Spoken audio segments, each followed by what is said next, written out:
Martha Whitmore pressed her palm flat against the wagon board to keep herself from shaking. Not from fear. From fury. The man at the gate had looked her up and down slowly, deliberately, and then turned to his foreman and said loud enough for her to hear, "Send her back. That ain't what I asked for." Martha picked up her own bag, set both feet on Kansas soil, and walked forward anyway. If you've ever been told you weren't enough, stay with me. Drop your city in the comments. Let's see how far this story travels. And if this one moves, you subscribe, because this is only the beginning. The wagon had been moving since before sunrise, and by the time it stopped, the Kansas sun had climbed high enough to punish everything beneath it. Martha Whitmore felt every jolt of that road in her hips, in her lower back, and the soles of her feet that had been pressed flat against the wagon floor for 6 hours. She was a large woman, 32 years old, broad-shouldered, full-bodied, carrying weight that other people noticed before they noticed anything else about her. She had learned long ago to let them look.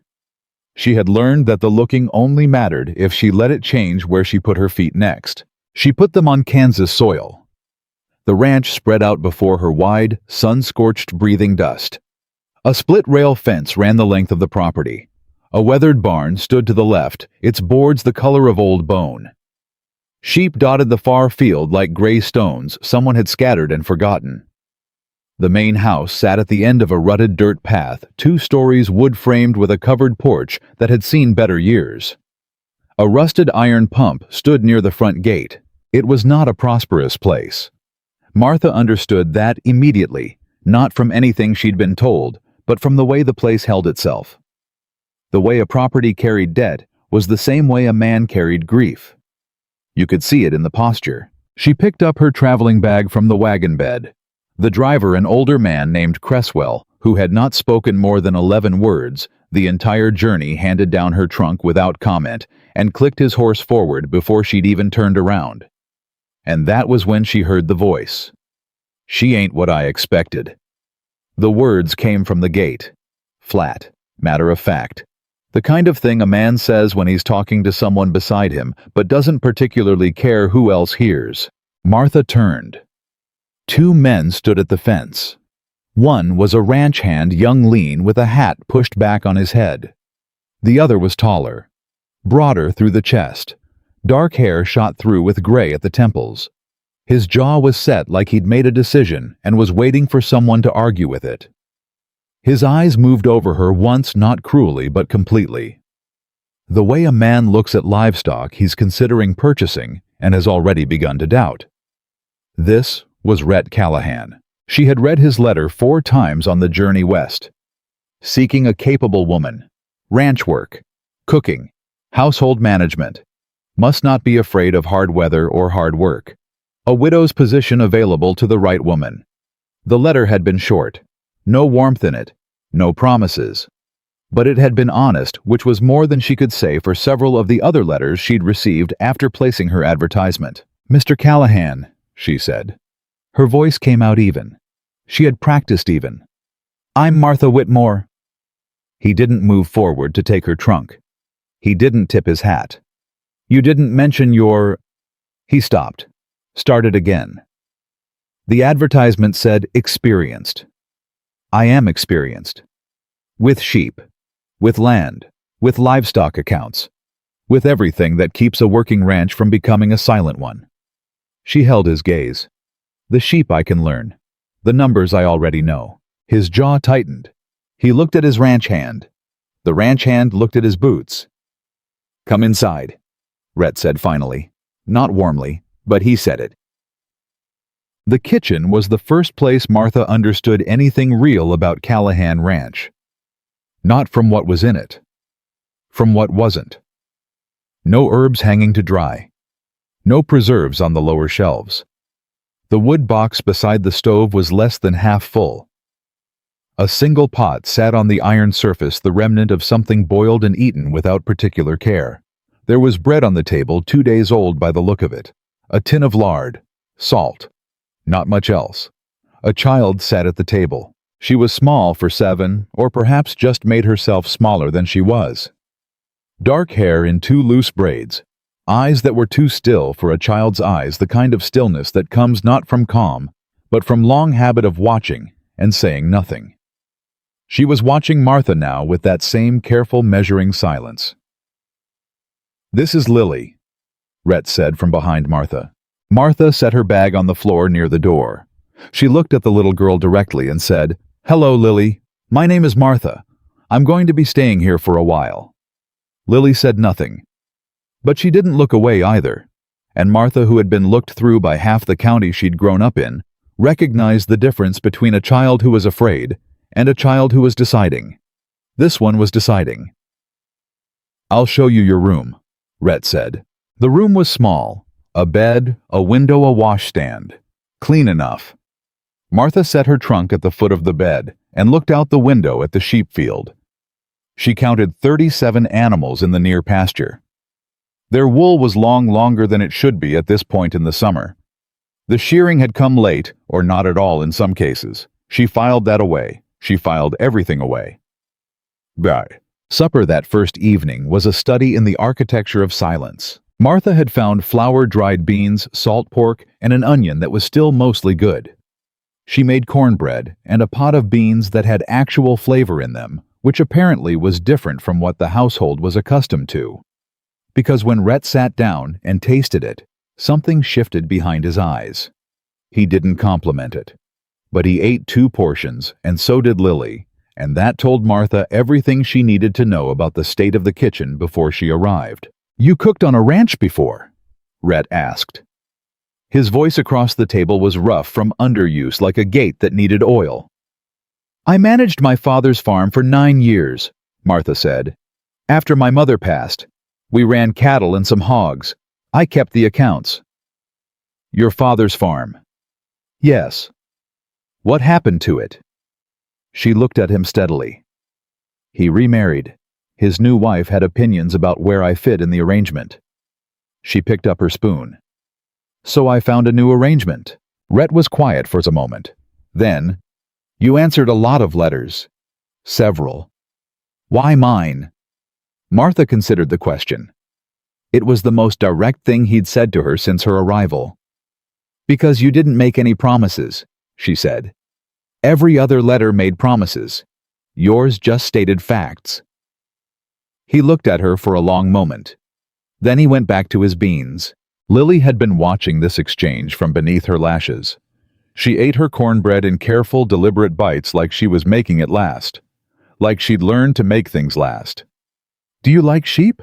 Lily asked suddenly. Her voice was small, but precise. "I don't know them well yet," Martha said. "But I intend to." Lily considered this. "Papa says sheep are stupid. Some livestock is," Martha agreed. "Some just look stupid because people haven't taken the time to understand how they think." Rhett made a sound that was not quite a laugh. Martha wasn't sure he remembered how. She found the ledger on her 3rd day. She hadn't been looking for it exactly. She had been looking for the household expense record, something any working ranch would keep, something she needed to understand before she could assess what the place actually required. The small office off the main hallway had a roll-top desk, and the desk had 4 drawers, and the ledger was in the 3rd drawer under a stack of receipts that hadn't been organized since approximately 1871. Martha sat down with it at the desk and opened it to the first page. She read for a long time. Then she went back to the beginning and read it again more carefully. She was the kind of woman who did not trust her own conclusions until she'd checked them twice. This was a habit born of years in rooms where people were waiting for her to be wrong. She was not wrong.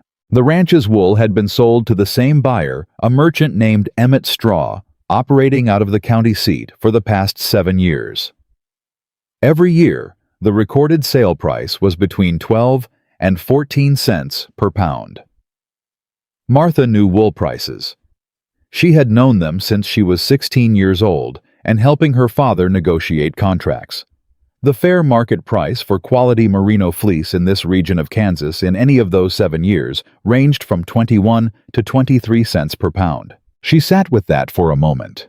Then she found a piece of paper and a pencil and began to calculate. The ranch ran approximately 200 sheep. The number varied year to year by small amounts, but 200 was a reasonable average. A well-managed merino flock at shearing produced roughly 6 to 8 pounds of fleece per animal. She used 6 to be conservative. 1,200 pounds of wool per year. At the honest market rate of 21 cents, that was $252 annually. At the rate Emmett Straw had been paying, and that Rhett had apparently been accepting, it was between $144 and $168. The difference every year was between $84 and $108. Over 7 years, that was somewhere between $588 and $756. Gone. Taken. Quietly and consistently by a man with a friendly face and a contract that Rhett Callahan had signed, because he trusted it. Martha closed the ledger and sat in the silence of the small office for a long time. She was not angry. She was something colder than anger, something that felt in her chest like a door being kicked open. She heard boots on the porch, the front door, the sound of Rhett crossing the main room, and then his voice outside. He was talking to his ranch hand, Dolan, about the fence on the east pasture. She listened to his voice for a moment. It was not the voice of a dishonest man. It was the voice of an exhausted one, of a man who had been treading water so long he had stopped noticing the tide. She set the ledger back in the drawer. She needed to think before she said anything. She needed to be certain of what she was saying, and certain of how she was saying it, because a man like Rhett Callahan, proud private, not given to accepting help from anyone, and certainly not from a woman, he still wasn't sure he'd made the right decision about, would receive this information in a way that could either open him up or shut him down entirely. And she needed him open. That evening, after Lily was in bed, Martha came to the kitchen doorway, where Rhett sat at the table with a cup of coffee that had long gone cold. He had papers spread in front of him, supply invoices from the look of them. His forearms were on the table, and he was staring at the numbers without seeing them. "Mr. Callahan," she said. He looked up. "I was organizing the office today." She kept her voice neutral. "I found your wool ledger." Something moved in his face. Wariness. "I'm not here to accuse you of anything," she said quickly. "I want to show you something. May I sit?" He gestured at the chair across from him. She sat. She placed the piece of paper she'd spent 2 hours preparing on the table between them. She had written it clearly: the recorded prices, the market prices, the annual difference, the 7-year total. She had double-checked every number. Rhett looked at the paper. He didn't speak for a long moment. She watched his eyes move across the columns once, then again. She watched his jaw tighten. She watched the color change slightly in his neck. "Where'd you get those market prices?" he said. His voice was very quiet. "From the Agricultural Gazette in your office. The issues from the last 4 years. I extrapolated backward for the earlier years based on the regional averages." She paused. "I can show you the source for each figure if you need to verify them." He was still looking at the paper. "Straw's been dealing with this ranch since before my wife died." "I know, 7 years. He comes out every spring, shakes my hand, has coffee in this kitchen." Rhett looked up. His eyes were dark and very still. "Lily used to sit on his knee, and he'd give her peppermint candy." Martha said nothing. There was nothing useful to say to that. Rhett pushed back from the table. He stood up and went to the window. He stood with his back to her, one hand braced on the frame. He was quiet for a long time. $800, he finally said. Roughly. Roughly. The number could be higher depending on the actual weight of the fleece in some of those years. I only had access to the ledger, not the shearing records. I don't keep good shearing records. I know. He turned around. He looked at her across the kitchen, at this woman who had arrived 3 days ago, and who he had looked at the way you look at something you've ordered and aren't sure was worth the trouble. And something in his expression was different now. Not soft, not warm, but open. The way a door looks when someone has finally turned the key. "Why are you telling me this?" he said. Martha met his eyes. "Because this is my home now too. And I won't live in a house that's being robbed and stay quiet about it." Rhett Callahan looked at her for a long time. Then he sat back down at the table. He pulled the paper toward him, and he said, "Show me where you got the 1871 market figure. I want to see the source." And for the first time since Martha Whitmore had stepped off that wagon, since he had said, "She ain't what I expected," like she was a disappointment before she'd even spoken a word, Rhett Callahan was listening to her. Really listening. Outside, the Kansas wind moved through the sheep pasture, and somewhere in the dark, 37 animals shifted and settled, unaware that the woman standing in their corner had just changed everything. Lily appeared in the kitchen doorway at 8:30, bare feet braid, unraveling, rubbing one eye with her fist. "Papa?" she said. "You forgot to check on Biscuit." Biscuit, Martha had learned, was a ewe who had recently lambed and who Lily had appointed herself guardian of. Rhett pushed back his chair. "Go back to bed, Lilybird. I'll check her." "Martha could come," Lily said. She looked at Martha very carefully as she said it, in the way of a child who is proposing something they've been thinking about for a while. "She said she wants to learn about sheep." Martha looked at Rhett. He looked at her. "I did say that," Martha agreed. And so the three of them walked out into the Kansas night together. The rancher, the child, and the woman.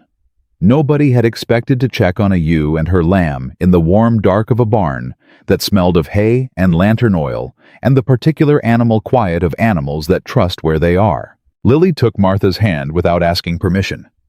Her small fingers wrapped around two of Martha's larger ones, and she tugged her forward through the barn door with the authority of a child who has decided and does not intend to undecide. Martha let herself be tugged, and in the soft yellow lantern light, with the lamb tucked against its mother and Rhett Callahan crouching in the straw, checking the ewe's leg with careful, practiced hands, Martha understood something she had not expected to understand this soon. She was not just here to save a ranch.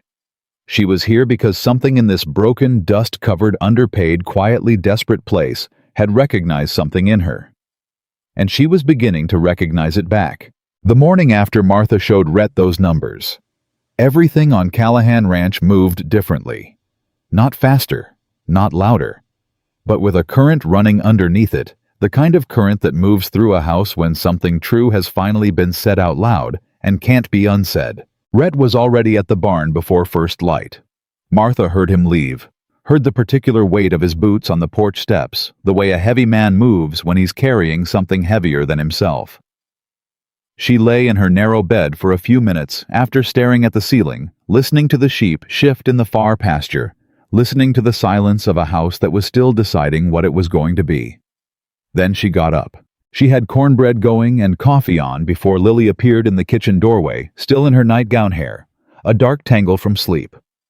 The child moved straight to the table without speaking and sat in her usual chair, the one angled slightly toward the window Martha had noticed, as if Lily had spent years watching for something to arrive from that direction.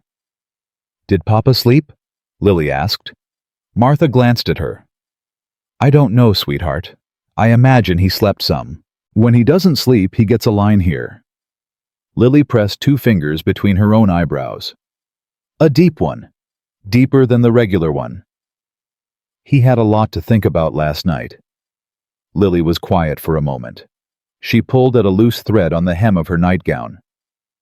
"Is the ranch in trouble?" Martha set a plate of cornbread on the table and sat across from the child. She had learned in 3 days that Lily Callahan did not respond well to being handled. She responded to being treated like someone whose question deserved a real answer. "The ranch has been in trouble for a while," Martha said. "But knowing about trouble and ignoring trouble are two different things. Your papa knows now. What's he going to do?" "I think that's what he's out there figuring out." Lily looked at the cornbread, then she looked at Martha. "Are you going to help him figure it out?" "If he lets me," Martha said. "Yes." Lily picked up her cornbread and bit into it. She chewed thoughtfully. Then she said, with the particular certainty of a 7-year-old who has reached a conclusion and sees no reason to soften it, "You should just do it anyway. Papa doesn't always know when to let people help.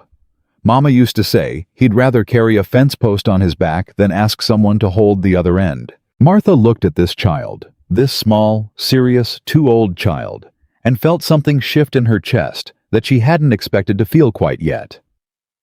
"Your mama sounds like she was a smart woman," she said. She was. Lily took another bite. "Are you smart?" "I try to be." "Good," Lily said simply. "We need that here." Rhett came in from the barn at 7:30, and Martha could see immediately that Lily had been right about the line between his brows. It was deep. It had been there all night. He poured himself coffee without speaking. He stood at the counter and drank it and looked at the far wall in the way of a man sorting through something too large to hold all at once. Martha gave him the space to do it. After a while he said, "I want to write down everything you showed me last night, the whole calculation, every year." "I already did," she said. "It's on the desk." He looked at her. Something crossed his face, not quite surprise, more like a man catching himself in the act of underestimating something. All 7 years. All 7 years. Broken down by season. I also pulled the shearing records from 1873. Forward you had partial records in the back of the second drawer, so the numbers for the last 3 years are more precise. He set his coffee cup down. He crossed the room to the hallway and went into the office. Martha heard him at the desk, the sound of papers, the particular quiet of a man reading numbers he doesn't want to be reading. Then she heard him say very quietly to no one in particular, "Good God." She stayed in the kitchen. This was his to sit with. She had delivered the information. The grief of it, and there was grief in it. She understood that the grief of realizing you have been trusting the wrong man for 7 years, that you've sat across a table from someone who smiled at your daughter and robbed you quietly every spring that was his to work through on his own terms. She was refilling her coffee cup when he came back to the kitchen. He stood in the doorway for a moment. He looked tired in a way that went deeper than one sleepless night. $912, he said. "If your numbers are right." "My numbers are right. $912 over 7 years. He said it again like he was testing the shape of it in his mouth. "That's—" He stopped. "That's the new roof on the barn. That's the eastern fence rebuilt. That's Lily's schooling." His voice dropped. "That's Clara's doctor the last year she was sick." The name landed in the kitchen like something fragile set down too hard. Clara. His wife. Martha had not heard him say the name before. She kept her voice steady. "Emmett Straw knew you were managing a sick wife and a failing ranch and a 7-year-old girl on your own. He knew exactly what your situation was, and he kept coming back every spring." Rhett's jaw worked. "He brought Lily peppermint candy." "I know. He stood at Clara's grave." His voice had gone very flat.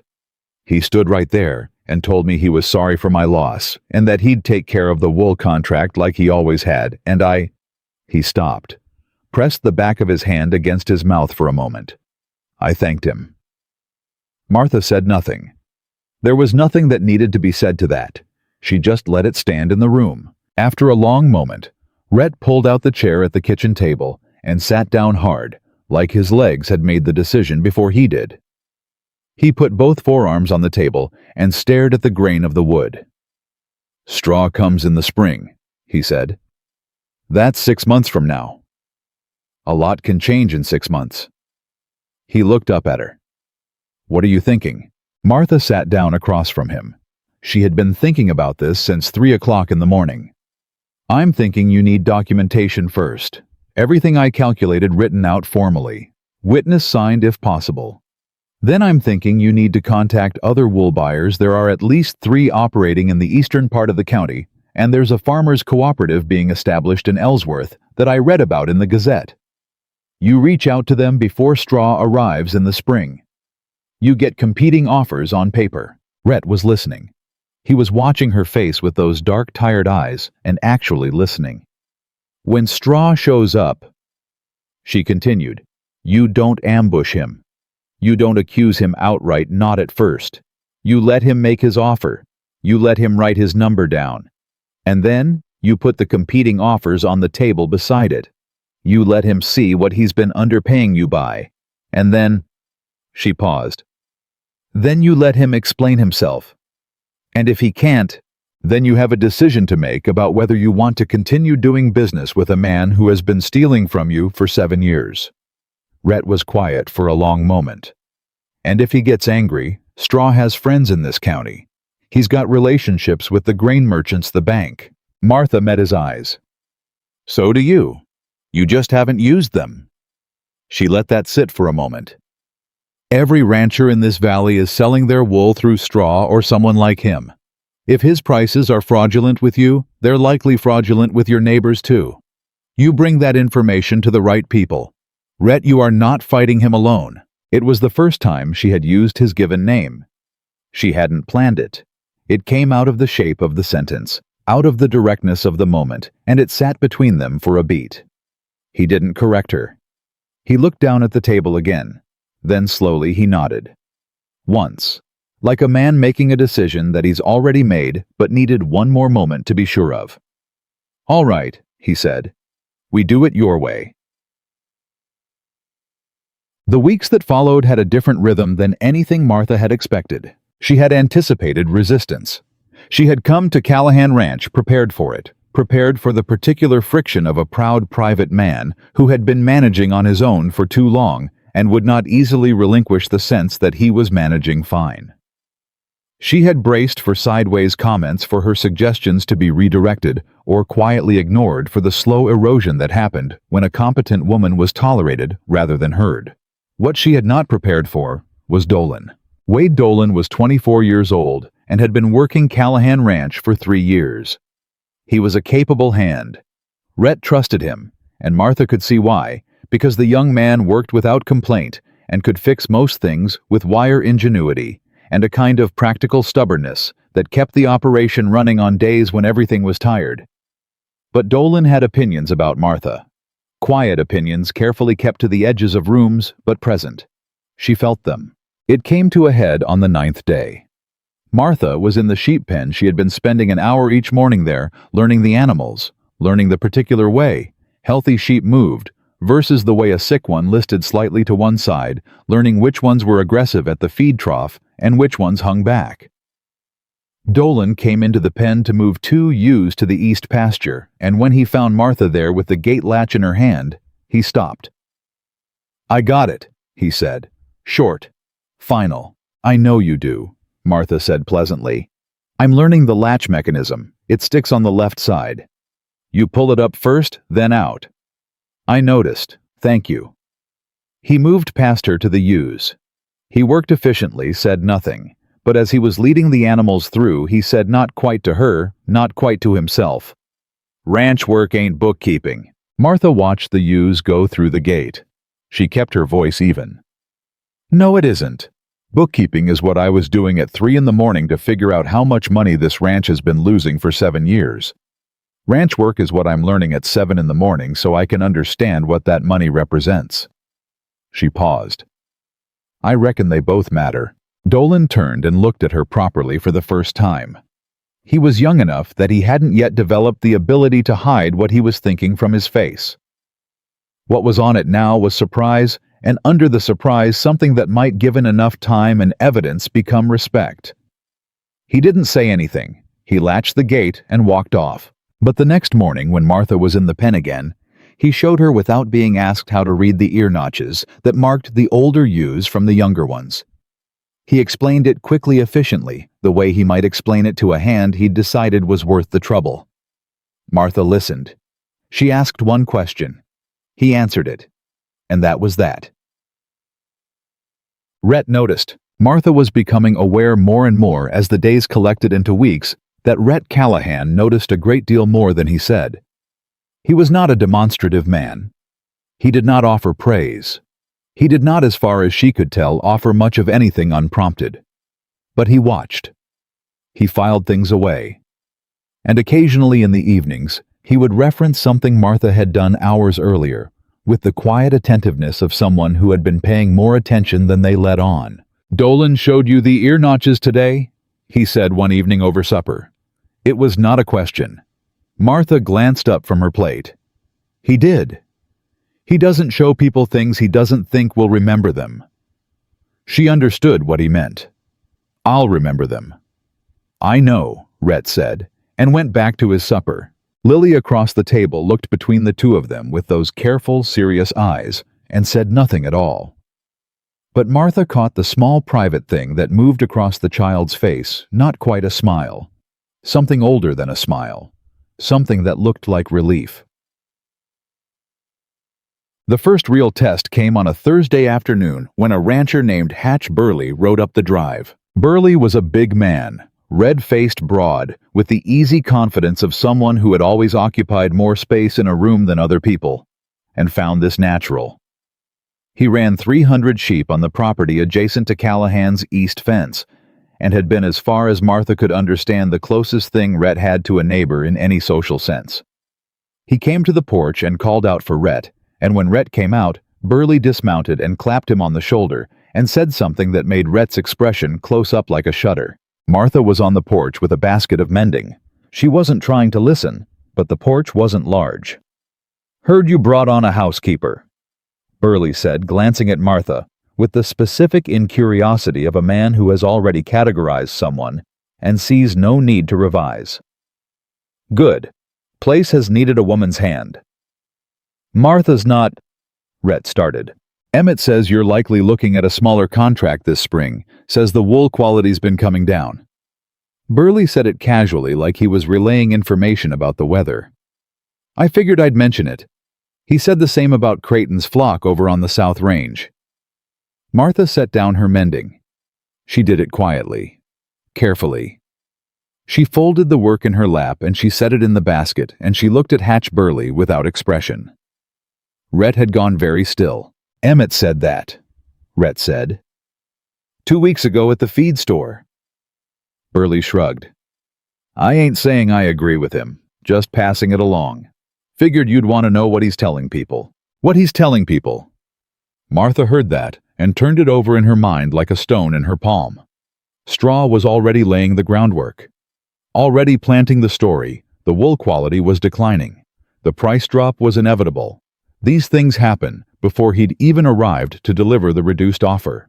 He was building his case in saloons and feed stores months ahead of time. That was not the behavior of a man who occasionally drove a hard bargain. That was the behavior of a man with a system. She spoke before she had fully decided to speak. "Mr. Burley," she said. Her voice was pleasant.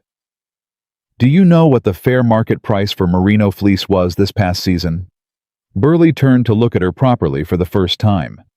He had the mildly annoyed expression of a man being addressed by someone he hadn't anticipated would address him. "Can't say I've looked it up recently." 22 cents per pound, Martha said. "Regional average Eastern Kansas. The Agricultural Gazette publishes it quarterly." She paused. "What did Emmett Straw pay you for your wool last spring?" A beat of silence.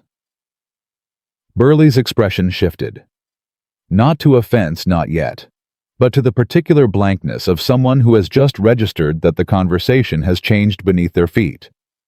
13.5, he said slowly. "Same as usual." "And the year before?" 13. "And the year before that?" Burley stared at her. "Who are you?"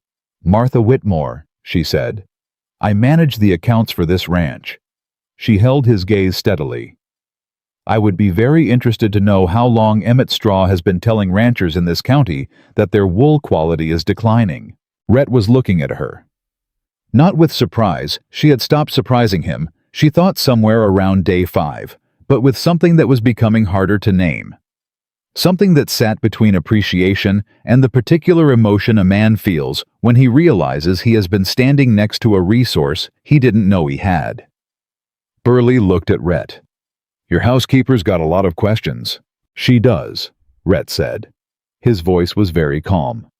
"She also found $912 that went missing from this ranch over the last 7 years. So I tend to listen to her questions." The silence that followed was a different kind of silence. It had weight to it. It had the specific, charged quality of a conversation that has shifted its entire character in the space of a sentence. Burley looked back at Martha. He looked at her the way a man looks when he is recalculating something. $912, he repeated.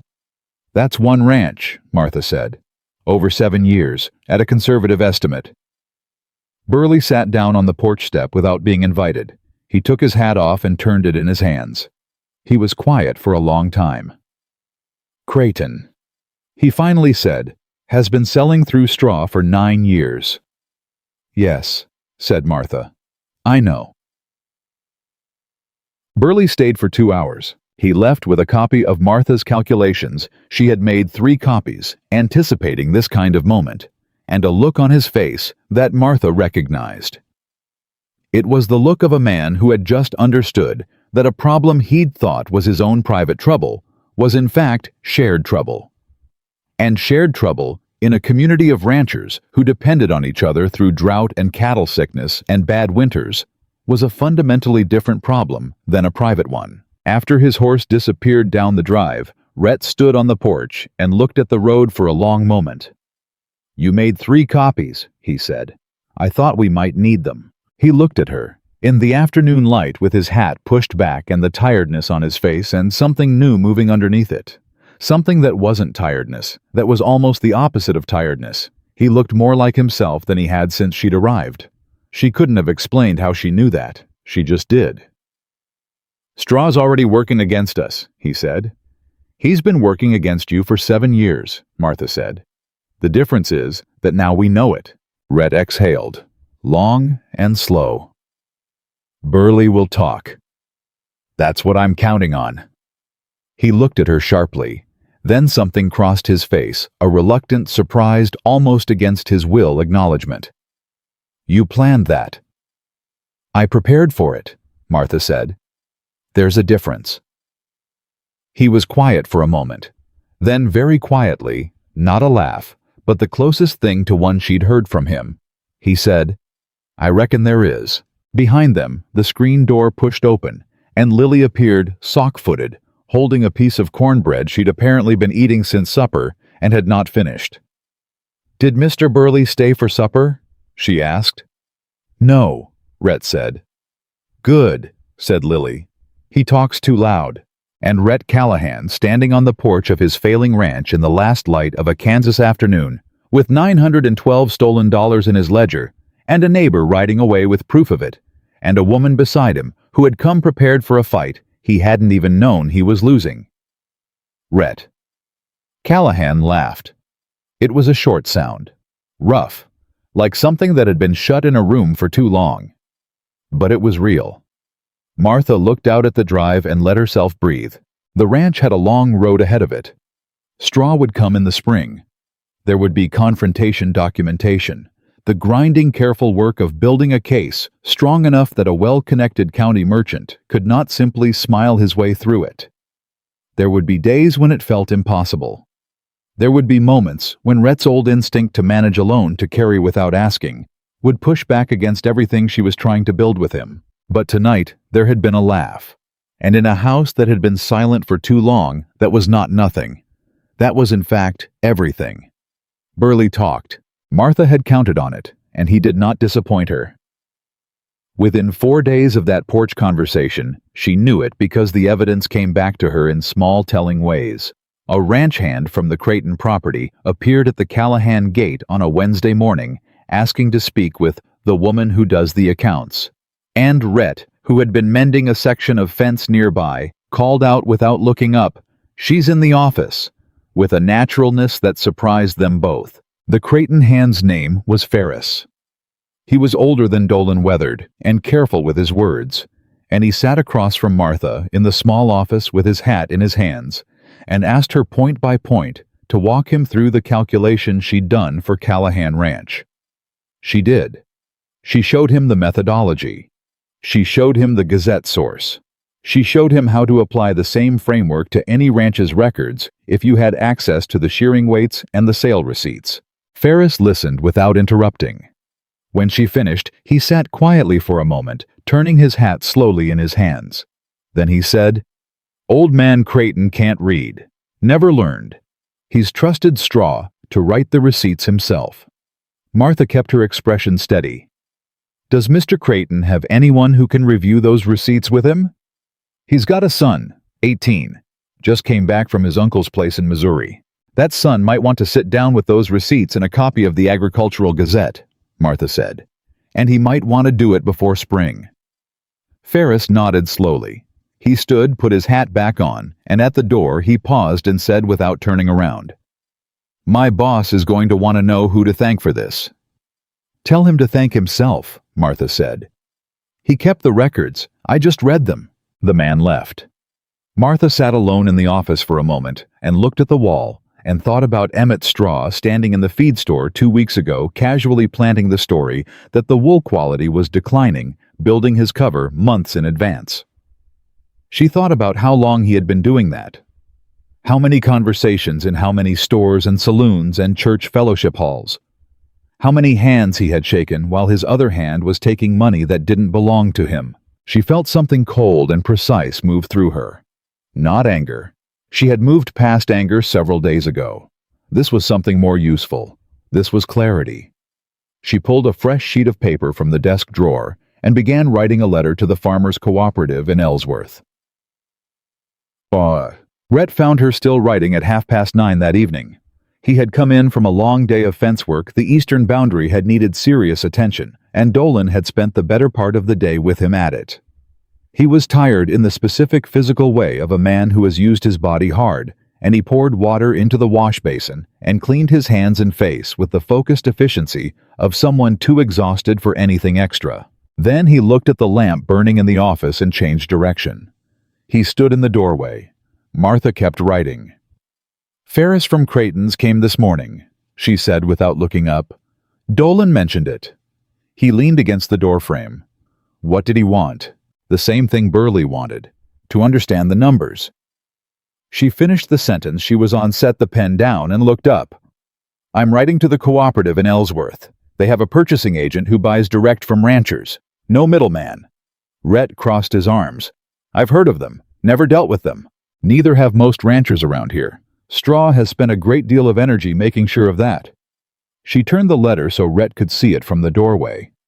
I'm asking them for their current price sheet and their contract terms. If their offer is competitive, and I believe it will be, we have something concrete to put in front of Straw when he arrives. Rhett looked at the letter. He was quiet for a moment. You're building a case. I'm building options, she said. A case requires one more thing. What? Witnesses. She met his eyes. If it's only us, Straw will call it a misunderstanding. A calculation error. He'll smile and adjust the offer by 2 cents and act like he's doing us a favor. She paused. But if Burley is sitting in this room, and Creighton's son, and maybe 1 or 2 others who've run the same numbers on their own records, then it is not a misunderstanding. Then it is a pattern, and a pattern has a different name. Rhett was very still. You're talking about confronting him in front of witnesses. I'm talking about not confronting him alone. He looked at her for a long moment. Something moved behind his eyes, the particular complicated expression of a proud man processing the realization that the right way forward is not the solitary way. He's going to know we've been preparing. Yes, Martha said. He is. He's not going to like that. No, she agreed. He isn't. Rhett pushed off the doorframe. He walked to the desk and picked up the letter and read it fully, carefully, the way he had been reading everything she gave him since that first night, with his full attention, as though he understood that this woman did not waste words, and therefore none of her words should be wasted. When he finished, he set it down. Add that we can receive a minimum of 200 fleeces annually, he said, and that we're willing to discuss a multi-year contract. Martha picked up her pen. Burley would likely join that contract. Possibly Creighton. I'll talk to Burley tomorrow. He said it without hesitation. The way he had not said anything 6 weeks ago. The way a man speaks when he has stopped managing alone and started building something. He went to bed. Martha sealed the letter and wrote the address on the front in her careful, even hand, And then she sat for a moment in the quiet of the office and listened to the ranch around her, the particular night sounds of it, the creak of the house settling the distant low sound of sheep in the far pasture, and felt for the first time since the wagon had stopped at that gate that the ground beneath her was solid. The letter came back from Ellsworth in 11 days. Martha was in the kitchen when Dolan brought it in from the post road, and she knew from the weight of the envelope before she opened it that it contained more than one page. She opened it at the kitchen table with steady hands and read it twice before she let herself react. The cooperative's current price for quality merino fleece was 23 cents per pound. They were prepared to offer a multi-year contract to any ranch in the county producing a minimum of 150 fleeces. They had a purchasing agent who would travel to the property, no need for the rancher to haul wool to the county seat. And they were, as of this spring, actively seeking to expand their network in exactly this region. Martha set the letter flat on the table. She pressed both palms against it for a moment, as if to make sure it was real. Then she stood up and went to find Rhett. He was in the barn with Dolan assessing the condition of the shearing equipment. Martha came through the barn door with the letter in her hand and said, 23 cents, multi-year contract. They'll come to us. Rhett straightened up. He looked at her face. He read the number there before he read it on the paper. 23. Per pound. He took the letter from her. He read it standing in the barn with Dolan looking on and the sheep making their particular sounds in the adjacent pen and the summer heat pressing down through the boards of the roof. He read it all the way through. Then he handed it to Dolan. Dolan read it. His expression went through several things in quick succession. Then he said, "Well, I'll be." "We need to talk to Burley today," Rhett said. He was already moving. "I'll go," Dolan said immediately. Rhett looked at him. Dolan was already reaching for his hat. There was something different in the young man's face, something that had been building, Martha thought, since that morning in the sheep pen when she had told him what bookkeeping was for. He looked like someone who had chosen a side and was no longer ambiguous about it. "Tell him to bring whatever records he has for the last 5 years," Martha said, "and tell him to ask Creighton's boy to come too if he can." Dolan went. The barn settled into quiet. Rhett stood with his hands on the shearing table, looking at the wall, and Martha could see him thinking the particular physical quality of thought in a man who is not used to sharing it, who is accustomed to working through things privately, and then emerging with a decision already made. But he wasn't doing that anymore. Not entirely. Because he turned and looked at her and said, "What are we missing?" She had been waiting for that question. "Straw's contract with us, the original one. In the desk, bottom drawer left side. I found it. I've read it." She paused. "It's deliberately vague on pricing. It doesn't specify a rate. It says, fair market value as assessed by the buyer, which gives him legal flexibility." Rhett's jaw tightened. He wrote the contract himself. He wrote every contract himself. I'd be willing to bet every rancher in this county signed the same language. She crossed her arms. "That's not an accident." Rhett looked at the wall again. Then he said very quietly, "This isn't the first time he's done this, is it?" It was not a question. Martha answered it anyway. "No, I don't believe it is."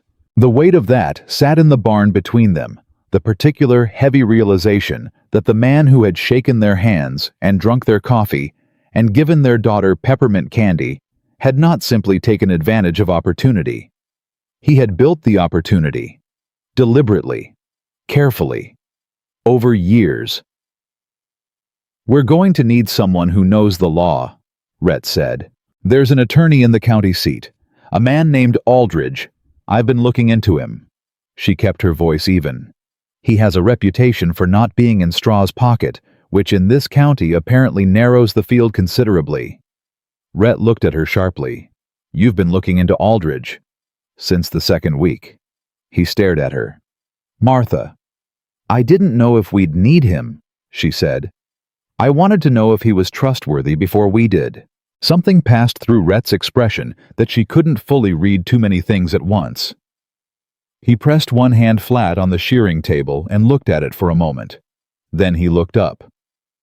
"I have never," He said slowly, "In my life, met anyone who prepares the way you prepare." Martha held his gaze. "My mother told me that a woman who walks into a room without preparation walks out of it the same way she walked in. I decided early on I didn't want to spend my life walking out of rooms the same way I entered them." Rhett was quiet for a long moment. Then, in a voice that was rough and low and entirely sincere, "Your mother was a wise woman." "She was," Martha said. "She was also a woman nobody much listened to. I decided that wasn't going to be me."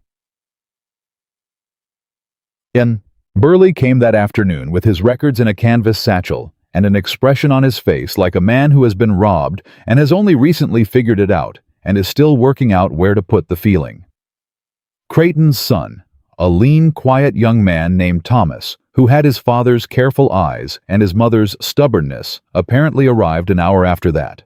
They sat at the kitchen table, all four of them, and Martha spread the Callahan records alongside Burley's and Thomas's fathers, and for an hour and a half she walked them through the methodology, the numbers, the comparison, the cumulative loss. Burley's total came to $740 over 6 years. Creighton's, as far as Thomas could determine from records that were partial and badly kept, was somewhere between 500 and 800 over 9 years. Thomas sat back in his chair when Martha finished. He was 18 years old, and he looked in that moment considerably older. "My father trusted him," he said.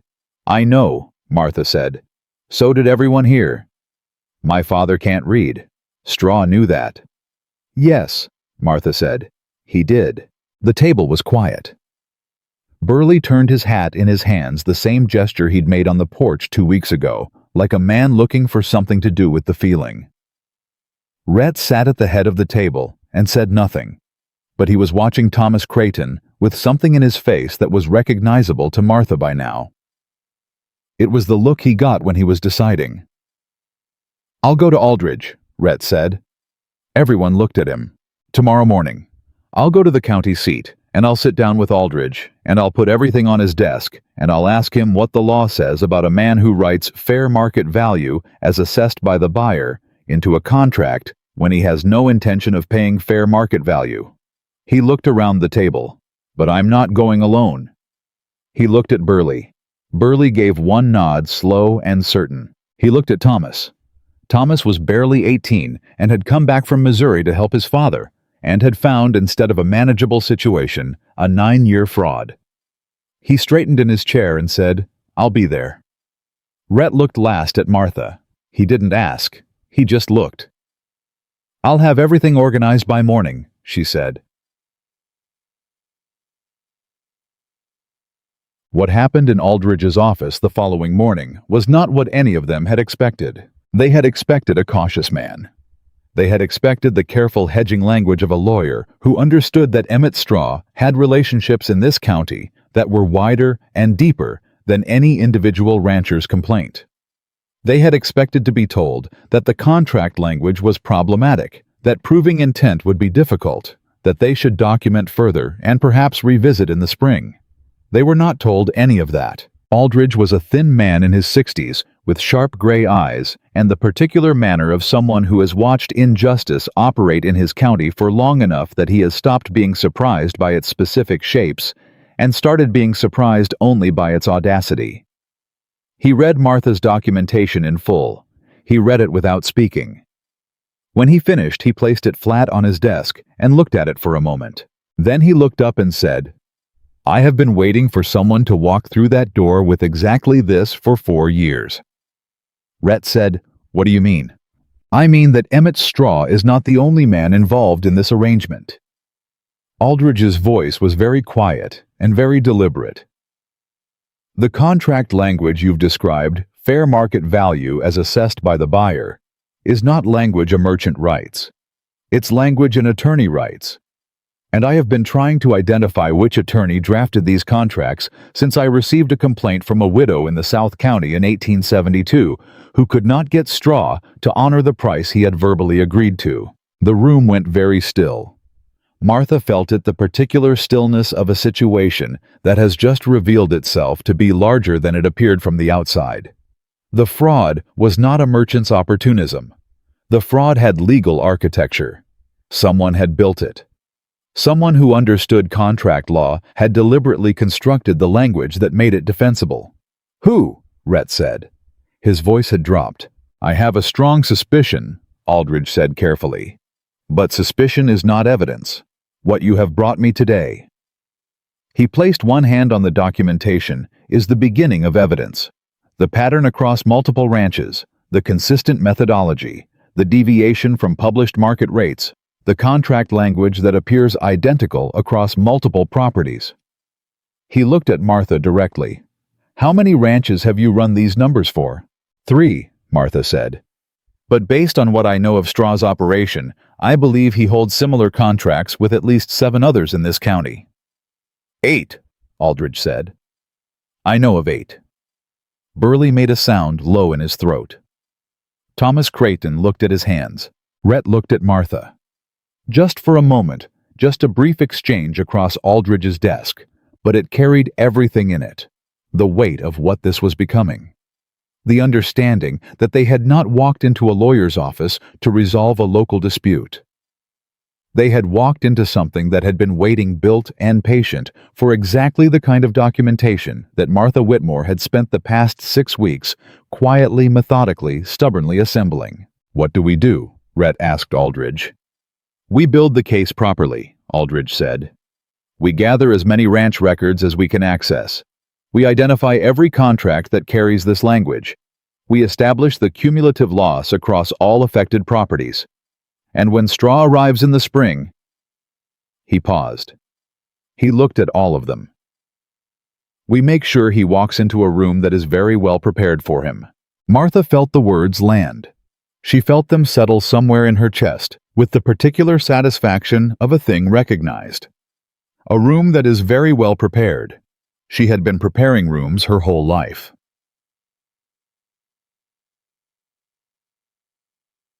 They rode home from the county seat in the long afternoon light, the 4 of them spread across 2 wagons, and for a long time nobody said much. The information they were carrying was the kind that needed space to breathe, needed time to move from the cognitive place where you understand a thing into the deeper place where you feel the full weight of it. It was Thomas Creighton who finally spoke. He was riding beside Martha's wagon, and he said almost to himself, "My father signed that contract 9 years ago. He couldn't read a word of it." A pause.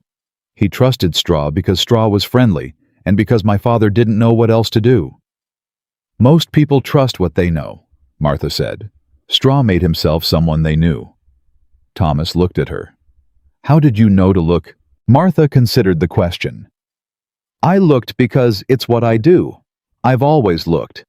When you've spent your life being told you're not quite what someone expected, you learn to look very carefully at the space between what people say and what the numbers show." She paused. "The numbers don't lie. People lie. Numbers just sit there and wait to be read." Thomas was quiet for a moment. Then, "Do you think my father will get his money back?" Martha looked at the road ahead. She thought about Aldridge's eyes. She thought about 8 contracts with identical language. She thought about what a pattern looked like in a court of law versus what it looked like in a barn or a kitchen or a porch where one tired rancher was talking to another.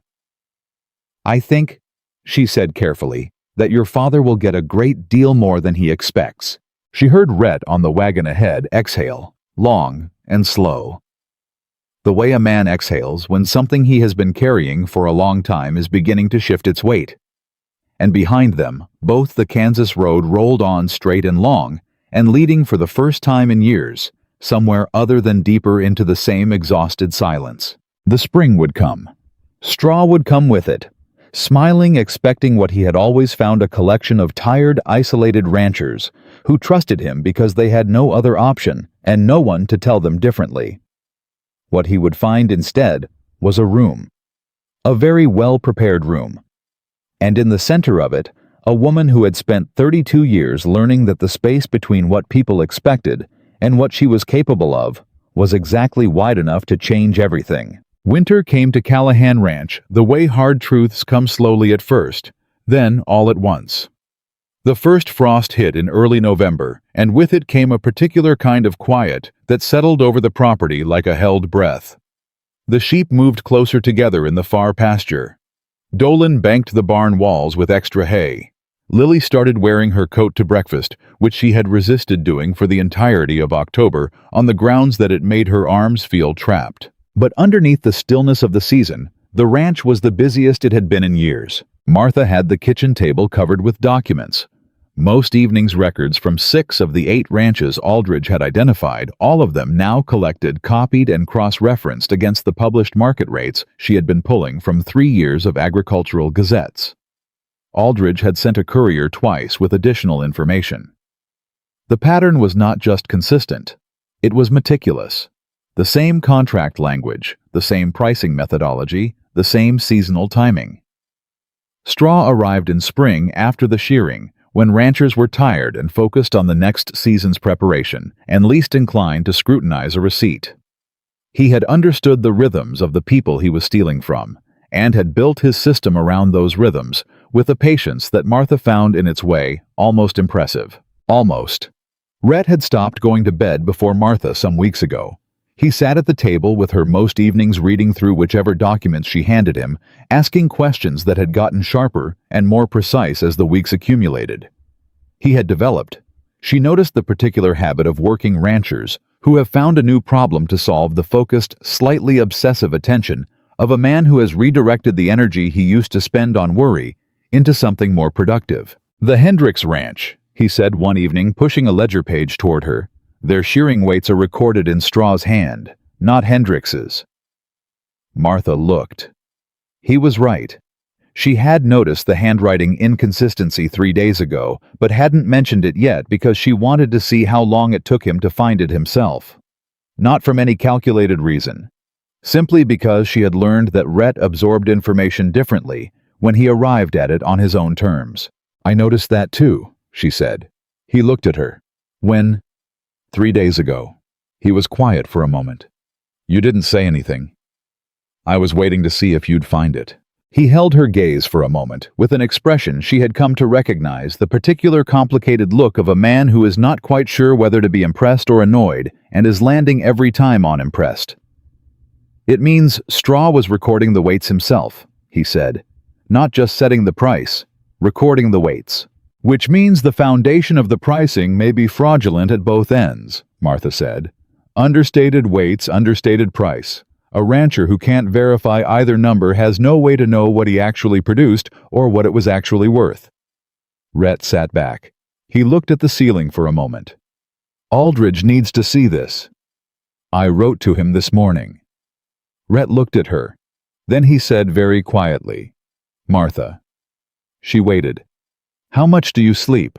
She smiled just slightly at the table. "Enough." He looked at her a moment longer, with something in his face that was not quite what it had been in the early weeks. Something that had deepened in the way things deepen when they are exposed to sustained reality rather than first impression. "Thank you," he said. Not performatively. Just directly the way Rhett Callahan said everything without ornamentation. "Don't thank me yet," she said. "Straw hasn't walked through the door." He walked through it on the 14th of March. Martha knew he was coming 2 days before he arrived because Thomas Creighton's younger brother had ridden past on his way to the feed store and stopped to say that Straw's wagon had been seen on the county road heading west. The network that had developed among the ranchers over the winter informal, built on shared documentation and Burley's considerable talent for talking to people, had created a kind of early warning system that none of them had designed, but all of them were using. When Thomas came to tell her Martha was hanging washing, she thanked him, finished the line, went inside, and told Rhett. Rhett nodded once. "I'll send word to Burley." "Already did," Martha said. "He'll be here by 10 o'clock tomorrow morning." Rhett looked at her. Then he went to find Dolan.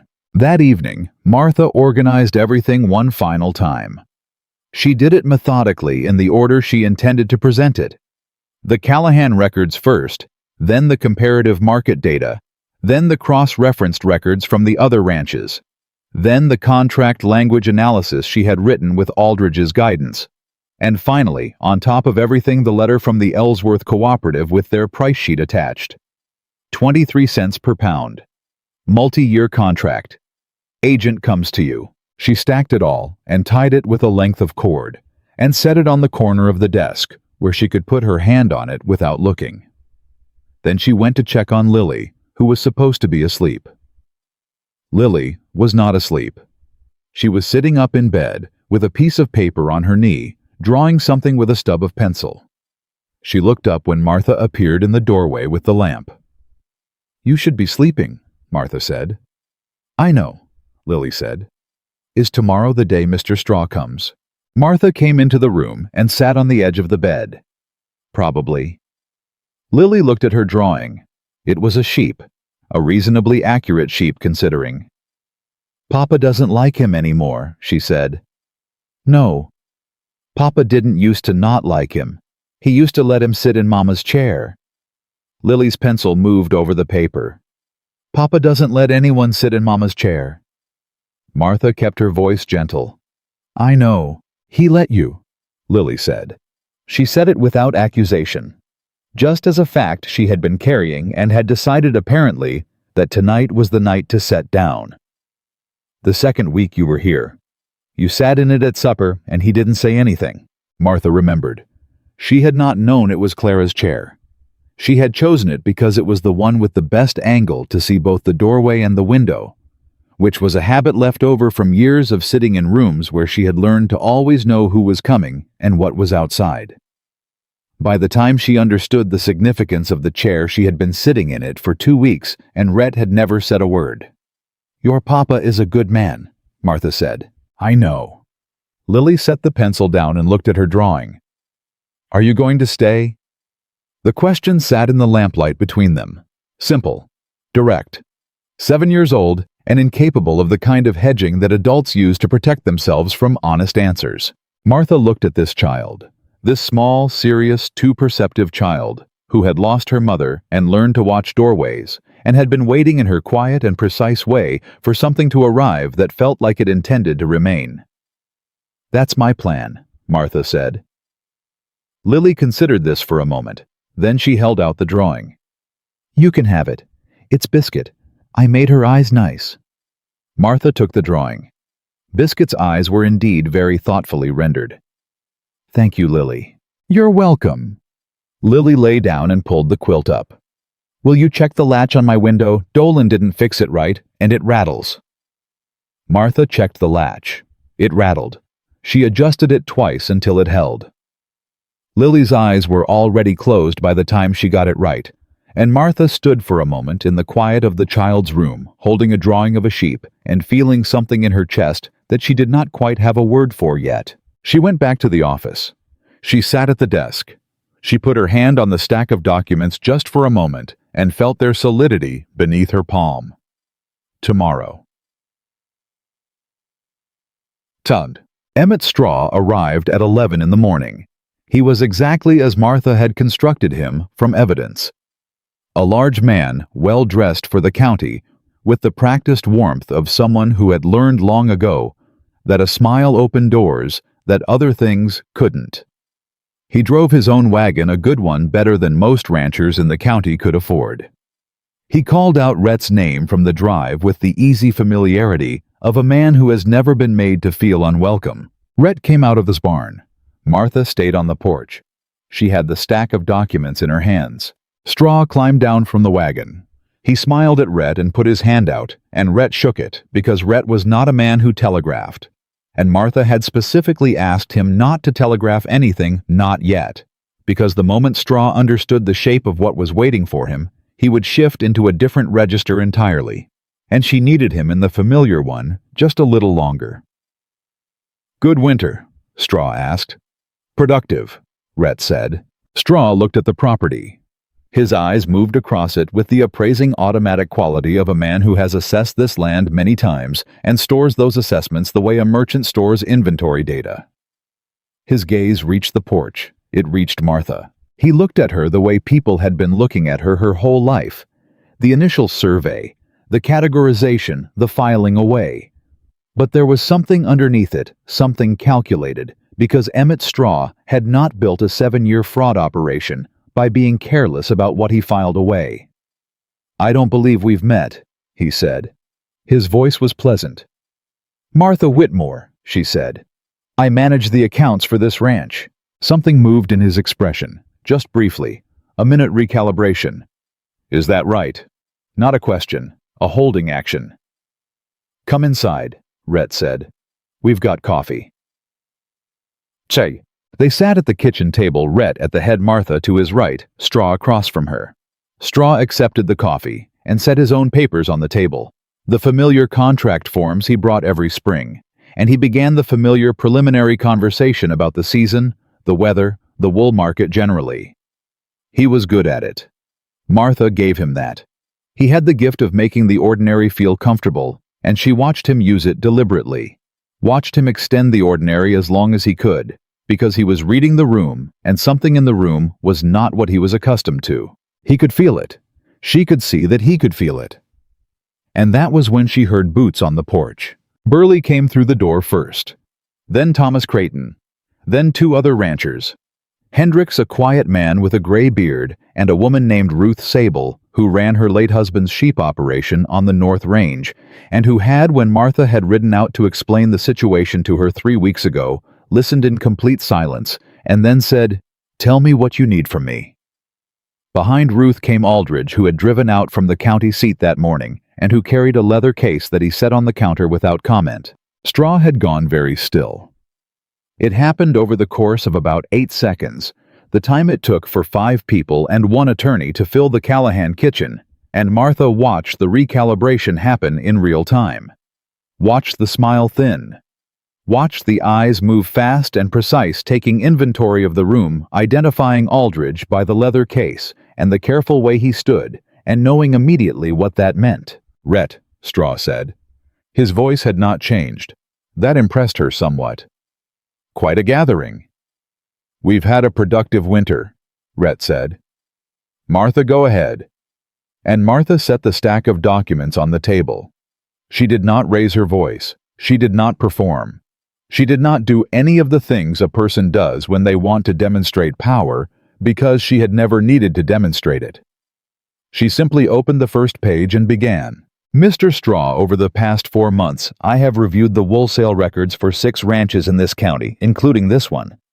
I have compared those records against the Agricultural Gazette's published market rates for the corresponding years. I have also reviewed the contract language you use with each of these ranches, which is identical in a specific and material way." She turned a page. "I'd like to walk you through what I found." Straw looked at her. He looked at the documents. He looked at Rhett. Rhett looked back at him with an expression that gave him nothing. "This seems like," Straw began. "The fair market price for quality merino fleece in this region in 1875 was 22 cents per pound," Martha said, as if he hadn't spoken. "The price you paid this ranch was 13 cents per pound. The difference per pound is 9 cents. At 200 sheep producing an average of 6 pounds of fleece each." She turned another page. The underpayment for that year alone was $108. She went through each year, methodically, calmly, without flourish. 7 years, one at a time, and the number at the bottom of the final page was $912 for Callahan Ranch alone. Then she set that page aside and picked up the next one. "For the Burley property," she said, "over 6 years, the figure is $740. Burley, from his position near the door, said nothing. He didn't need to. Straw had both hands flat on the table. His coffee sat untouched. The pleasant warmth he had carried in from the drive had withdrawn completely, like a fire that's been suddenly deprived of air, and what was underneath it was something harder and more calculating and much more honest about what it was. "These numbers," he said, "are based on published averages. Every rancher knows the actual price depends on quality weight market conditions at the time of." "Which brings me to the Hendricks records," Martha said. She slid a page toward him. "In these records, the shearing weights are recorded in your handwriting, not Mr. Hendricks's, not anyone employed by this ranch. Yours." She looked at him directly. "Which means you controlled not just the price assessment, but the weight assessment. A rancher who cannot verify either number has no basis to evaluate whether the payment he received was fair. The kitchen was very quiet. Hendricks from his place by the wall said, "I never could figure out why he wanted to write it down himself. Said he was faster. Said it saved time." His voice was level, but just barely. "I let him. Every year." Straw looked at Martha. "Who are you?" he said very quietly, "to come into this county and—" "I'm the person who read your contracts," Martha said. "All 8 of them. The language fair market value as assessed by the buyer appears in identical form in every contract you hold in this county. That language was not written by a merchant. That language was written by an attorney." She paused. "Mr. Aldridge has been looking for the attorney who wrote it for 4 years. Straw's gaze went to Aldridge. Something changed in his face. For the first time, the calculation behind his eyes had a different quality. Not the calculation of a man managing a situation, but the calculation of a man measuring an exit. Aldridge opened his leather case. "Mr. Straw," he said, "I have here a complaint filed on behalf of 6 ranching families in this county, representing a combined documented loss of approximately $4,200 over a period of 7 to 9 years. I also have, based on the documentation assembled by Mrs. Whitmore, reasonable grounds to investigate whether the contract language you have used constitutes deliberate misrepresentation under Kansas statutes." He set a single page on the table in front of Straw. "I'd suggest you read that carefully and speak with your own attorney before you say anything further." The room held its breath. Straw looked at the page. He looked at it for a long time. Then he looked up, not at Aldridge, not at Rhett, not at Burley, or Hendricks, or Ruth Sable, or Thomas Creighton. He looked at Martha, and in his expression was something that was not quite anger, not quite fear, but the particular cold recognition of a man who has met the thing that ends him and understands in this moment exactly what it is. "You did all this," he said. "The ranchers did it," Martha said. "They kept their records. I read them." Straw pushed back his chair. He stood. He picked up his contract forms from the table, the blank ones, the ones he had brought to fill in with another year of fraudulent numbers, and he held them for a moment, and then he set them back down, leaving them there. It was the smallest gesture, and it said everything. He put on his hat. He looked at Rhett. "This isn't finished," he said. "It is for today," Rhett said. "My attorney will be in touch with yours." Straw walked to the door. Burley stepped aside to let him pass, and the way Burley did it, unhurried, deliberate, taking up his full share of space without apology, was itself a kind of statement. The door closed. Nobody moved for a moment. Then Ruth Sable exhaled and said very quietly, "Lord Almighty." Thomas Creighton sat down in the nearest chair, like his legs had decided before he did. Hendricks took off his hat and held it. Rhett was looking at Martha. He had been looking at her for the last several minutes, she realized, not at Straw, not at Aldridge, at her. The way a man looks when he is seeing something clearly for the first time and is still working out what to do with the clarity. $4,200, Burley said from near the door. He said it like a man testing the weight of something. "Combined." "At minimum," Martha said. "The Sable records only go back 4 years. Mrs. Sable has been operating her husband's contract for 6. Ruth Sable looked at Martha with something direct and unguarded in her expression. "How long did it take you to put all this together?" 4 months, Martha said. Ruth was quiet for a moment. "In my house, we'd call that a miracle." "In my house," Martha said, "we call it arithmetic." There was a beat of silence, and then from somewhere in the gathered ranchers, someone laughed a genuine, surprised, relieved sound, and the room came back to itself. The tension breaking up like ice in April. People beginning to talk, to move, to process what had just happened in this kitchen. Aldridge was already making notes. Rhett refilled the coffee. Lily appeared in the hallway doorway. Martha had not heard her come downstairs, but she was there sock-footed, as always, taking in the room with those serious eyes. She looked at Martha across the crowded kitchen. Martha looked back at her. Lily gave one small, private nod. The nod of a 7-year-old who had been waiting all morning and had just received the answer she was hoping for. Martha turned back to the room. There was still a great deal of work ahead. Aldridge's legal process would take time. Straw's attorney would respond. The documentation would need to be formalized and submitted and defended. The spring planting needed attention. The Ellsworth cooperative contract needed to be signed. The eastern fence still had 2 weak sections that Dolan hadn't gotten to. The ranch had a long road yet.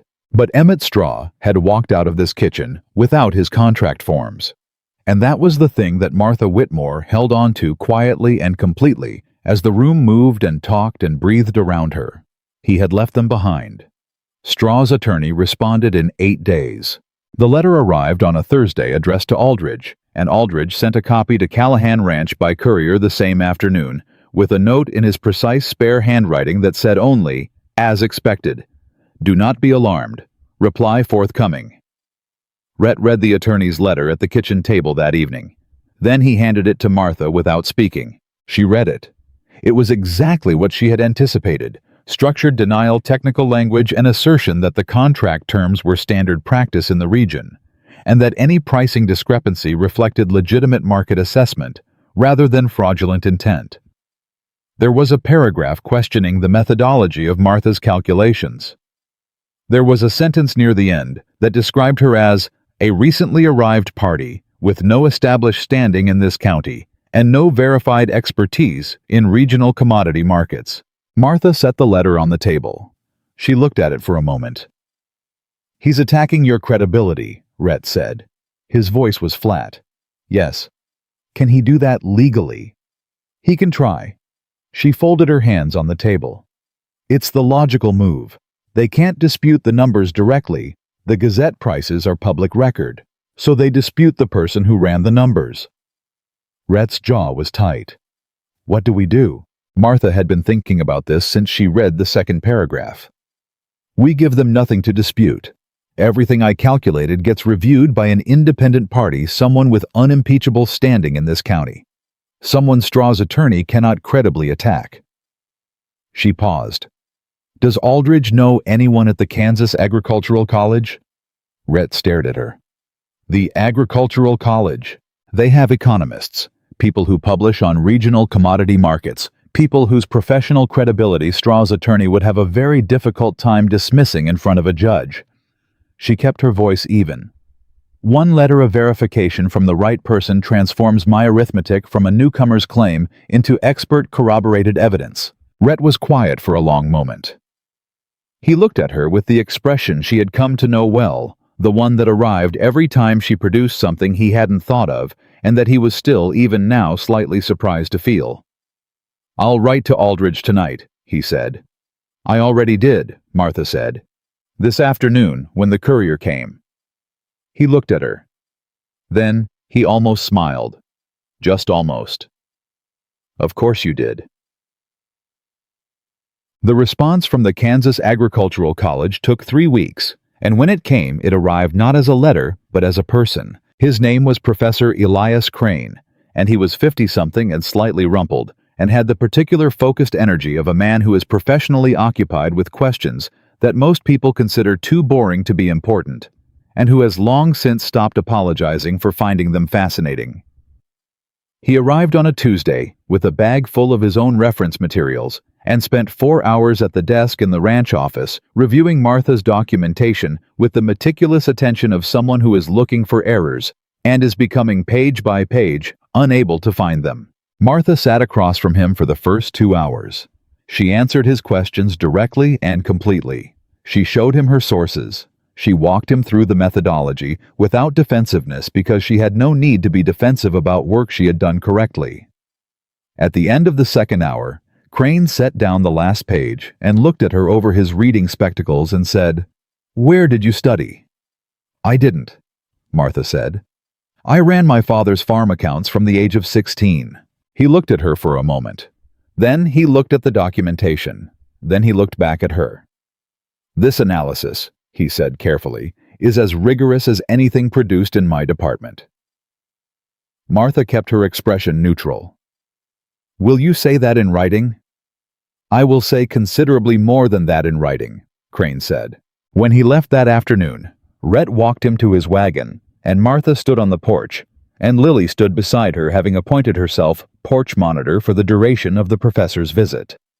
As Crane's wagon pulled away, Lily said, "He kept looking at you funny." "He was surprised," Martha said. "Why?" Martha looked down at the child. "Because sometimes people don't expect what they find." Lily considered this.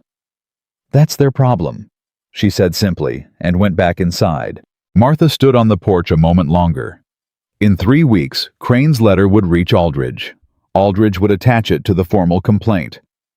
The complaint would go before the county circuit judge, a man named Harrow, whom Aldridge had described as deliberate, fair-minded, and deeply unimpressed by merchants who thought their commercial relationships put them above scrutiny.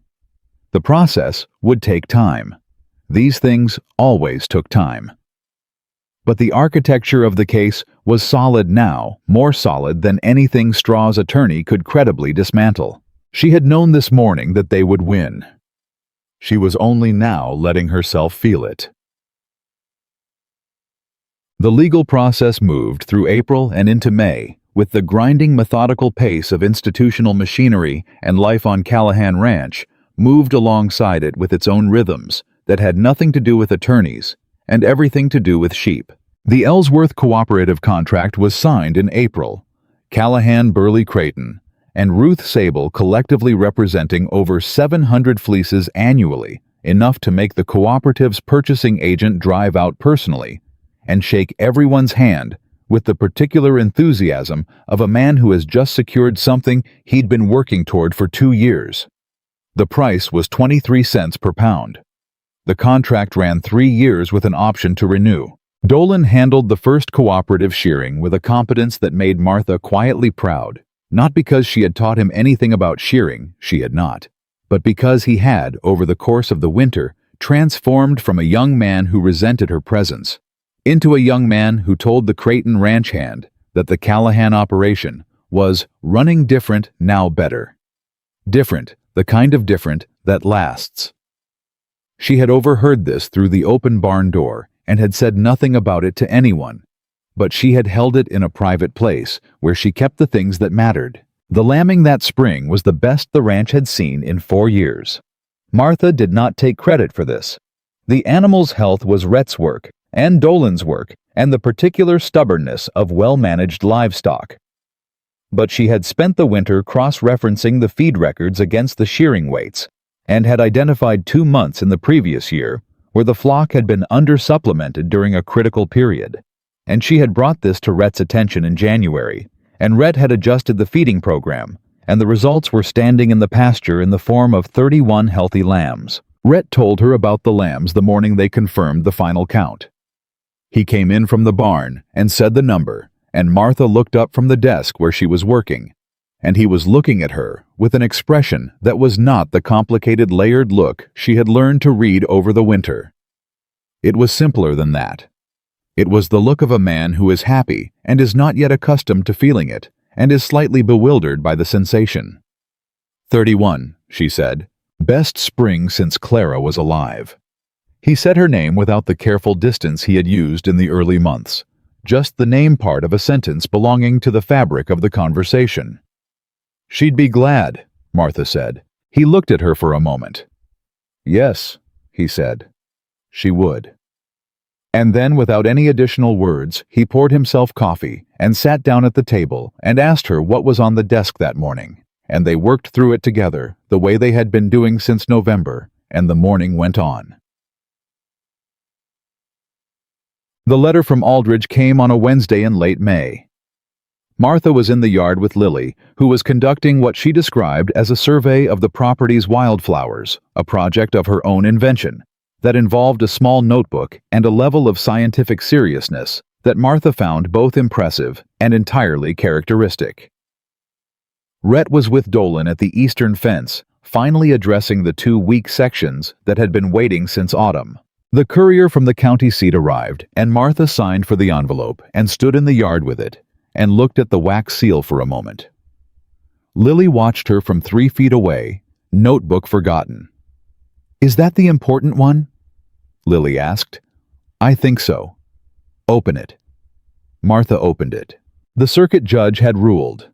Emmett Straw, in conjunction with the attorney who had drafted his contract language, a man named Horace Beckwith, who had been practicing in the county seat for 11 years, and who had, as Aldridge had suspected, written the fraudulent language in exchange for a percentage of Straw's annual profit, had been found liable for commercial fraud against 6 ranching families in the county. Straw was ordered to repay the documented underpayment with interest. Beckwith was referred to the state bar. Criminal charges were being considered pending further investigation. The combined repayment figure with interest was $6,140. The Callahan share was $1,218. Martha read the number twice. Then she folded the letter, put it in her apron pocket, and said to Lily, "Go get your father." Lily looked at her face. Whatever she saw there made her drop the notebook and run. Rhett came back from the eastern fence at a pace that was not quite running, but was everything adjacent to it, with Dolan a few steps behind, and Lily ahead of both of them. He came through the yard gate, and Martha held out the letter, and he took it and read it standing right there in the yard in the afternoon sun. He read it once. He read it again. He looked up. $1,218, he said. With interest, Martha said. Aldridge was thorough. Rhett looked at the letter again. Then he looked at her. Something moved across his face that went through several things, rapidly. Relief first, and then something that was close to grief. Because $1,200 was Clara's doctor and Lily's schooling, and 4 years of worry that had pressed lines into his face and kept him awake in a house that was too quiet. It was all the things that had been taken from him dressed up as bad luck and presented as the natural cost of ranching. And then past the grief, something else. Something that was forward-facing rather than backward, something that looked, if Martha was reading it correctly, like the first clear view of open ground. Dolan, reading over Rhett's shoulder, said, "Beckwith, I knew that man wrote those contracts. Something about the language never felt like a merchant." 24 years old and you knew that, Rhett said. I didn't know it, Dolan said. I just knew something was wrong with it. Martha's the one who knew what wrong meant. Rhett folded the letter. He held it in both hands for a moment. Then he looked at Lily, who was standing in the middle of the yard watching her father with those serious eyes. "We're all right, Lily Bird," he said. "We're going to be all right."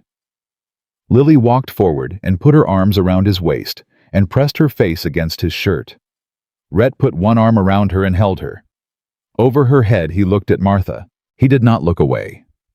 He held her gaze with everything in it, the 8 months that had accumulated between them, the documents and the ledgers, and the late evenings, and the kitchen table, and Burley on the porch, and Crane with his spectacles, and the moment in the barn when he had almost smiled, and the morning he had said, Clara would be glad without flinching, all of it present in the look not hidden or managed or held at a careful distance. "You did this," he said.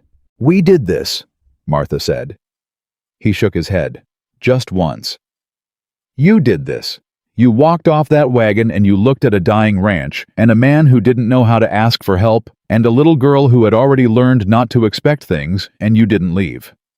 Martha held his gaze. "I'm not built for leaving." Rhett was quiet for a moment. Then he said with the particular directness of a man who has decided something and is not going to approach it sideways. "I don't want you to leave, not in any capacity, not as the woman who manages my accounts." He paused. "I want you to stay as my wife, properly, if that's something you'd consider." The yard was very still. Lily had gone completely motionless against her father's shirt, the way a child goes still when they are listening with their whole body and trying not to influence the answer by breathing too loud. Martha looked at this man, this hard, private, slowly opening man who had looked at her the day she arrived, the way you look at a disappointment, and who had spent 8 months learning one quiet day at a time what she actually was. She thought about her mother telling her that a woman who walks into a room without preparation walks out the same way. She thought about the wagon. She thought about, "She ain't what I expected," said to a fence post. She thought about the ledger in the third drawer, and Lily's hand finding hers in the dark of the barn, and the sound of Rhett Callahan laughing for the first time in what felt like years. "I'd consider it," she said. "I'd consider it a great deal more than that." Something in Rhett's face settled. Not the careful, guarded settling of a man standing down from a fight. The different kind, the settling of a man who has come home. Lily lifted her head from his shirt. She looked at Martha. "Does that mean you're staying?"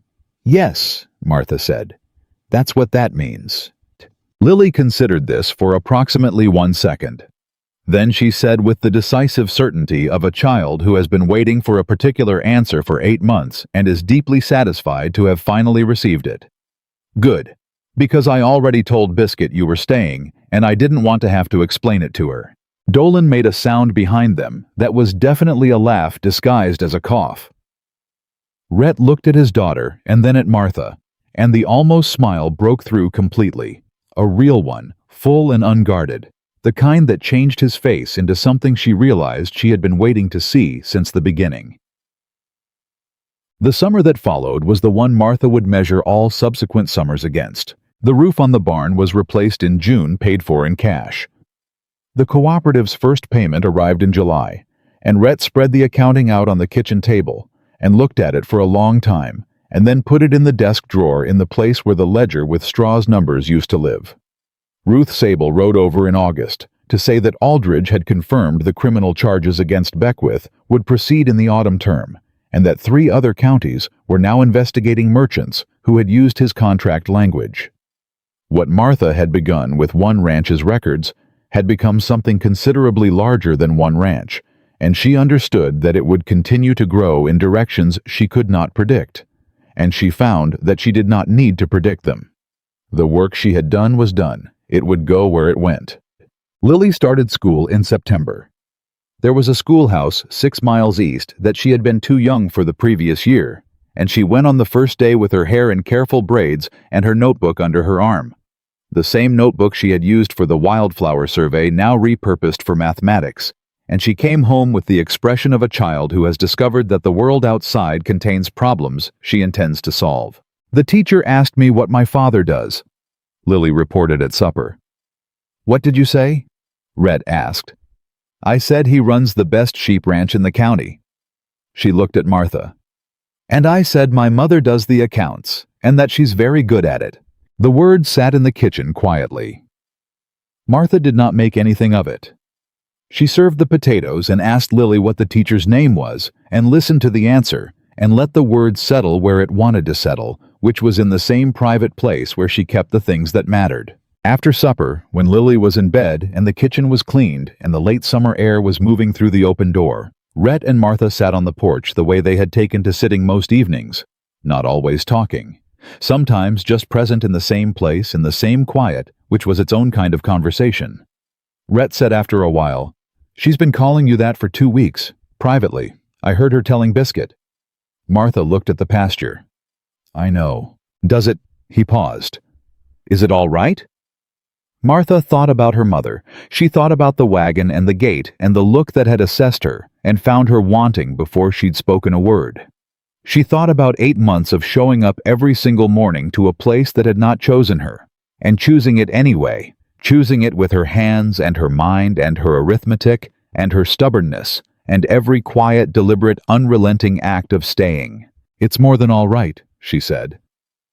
Rhett reached over and put his hand over hers where it rested on the porch rail. He did not say anything. He did not need to. They sat like that in the warm evening while the sheep settled in the pasture and the stars came up over the Kansas plain.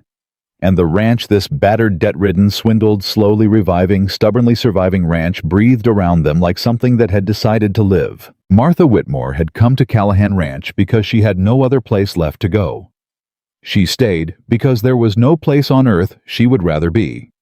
And the woman they had expected to fail had built something that would outlast every expectation ever held against her, not because she had fought for it loudly or demanded it boldly, but because she had shown up every single day and refused to be anything less than exactly what she was.